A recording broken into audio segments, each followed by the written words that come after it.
Everybody, thank you for joining us today. We have a very special guest, Lisa Dion. Lisa, if you'll share a little bit about yourself, and we have a question that we wanted to ask. A lot of language professionals today are helping with the coronavirus outbreak. They're working right along the sides of healthcare professionals in hospitals and other areas, providing language access to patients. So a lot of language professionals are possibly in very highly stressed situations. So again, thank you for joining us, and thank you for your advice. Absolutely. So I am the creator of Synergetic Play Therapy and the president of the Synergetic Play Therapy Institute. And I think just what's relevant about that in this context is I work with and train professionals on how to integrate trauma, how to work with healing, and more importantly, which is really important for now, is how to regulate our own physiology and how to regulate our nervous systems, which speaks directly to the question, Mila, that you just asked. So your interpreters that are on the front line right now and have actually always been on the front line are feeling the intensity more than ever. So they have their own anxiety and stress about the situation, and then they're also having to interpret while feeling the stress and anxiety of everyone else that they are helping be a bridge for. So I think the number one thing that I want people to hear and understand is that your nervous system is going to be activated, and it's totally normal that your nervous system is highly activated right now. So some of you may be experiencing high levels of anxiety, irritability, overwhelm. Others of you may be at the point where you're actually starting to feel your own nervous system go into shutdown. Maybe you're numbing out a little bit. Maybe you're finding yourself even a little dissociative, not very grounded. And I want you just to recognize that all of that is information letting you know that your body is attempting to manage the level of intensity that you are perceiving. So that's going to happen right now. I don't think that we have a choice about that right now. We're all experiencing it to some degree. So the key piece in all of it is, what do we actually do with it? So it's not about making that go away. It's not about trying to just stay calm and pretend like nothing's happening. It's actually about being honest and real about our own experience, and then finding ways to stay connected to ourselves.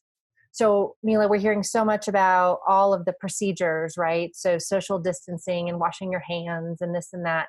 But we're not hearing people talk about, what do we do with our own internal states. So the number one thing that we need to be doing when we're on the front line right now is, how do we manage our own regulation in our nervous system? How do we work to stay connected to ourselves in the midst of the activation, which allows us to be in our prefrontal cortex, which is where you need to be if you're going to translate. We're not able to translate very well if we are stuck down in our reactionary mode. We actually are going to lose our ability to even think logically through the conversation and to find the words and all of that. So making sure that as you're facilitating, that you're really grounding yourself in the moment. Feel your feet on the floor. Rub your legs if you need to rub your legs, if that doesn't seem too odd in the environment that you're in. Really take time to regulate your breathing. Being honest and real with yourself. It's okay to name to yourself, I'm feeling scared right now, or I'm feeling anxious. Keep some level of awareness, some level of connection with yourself going right now, because your ability to do that is what's going to create an internal sense of safety for you. When we let go of that thread, when we let go of our own regulation, is when we actually start to emotionally flood, and we become consumed by the fear, and we become consumed by the activation, and then we are reacting instead of responding. So that's the number one thing that I would say is, and we're all different in what our bodies need, but really take time and think about, what do you need to do to stay connected to yourself? Do you need to walk more? Do you need to have a cup of tea with you? Do you need to do certain things in the moment when you're translating? Like I said, breathing, feel your feet on the ground more. Do you need to have some quiet time when you get home? Do you have a particular practice that you engage in that you can be doing more regularly just to keep yourself a little bit more alert and aware in your own nervous system? But I'm really serious right now when I say that this thing that I'm talking about, we need to make this just as much of a priority as getting good sleep, eating well, washing our hands, practicing social distancing. But this is another major, major piece of the puzzle for our own self care and well being so that we don't walk away with vicarious trauma and compassion fatigue at a whole other level, which there's a high probability of that right now.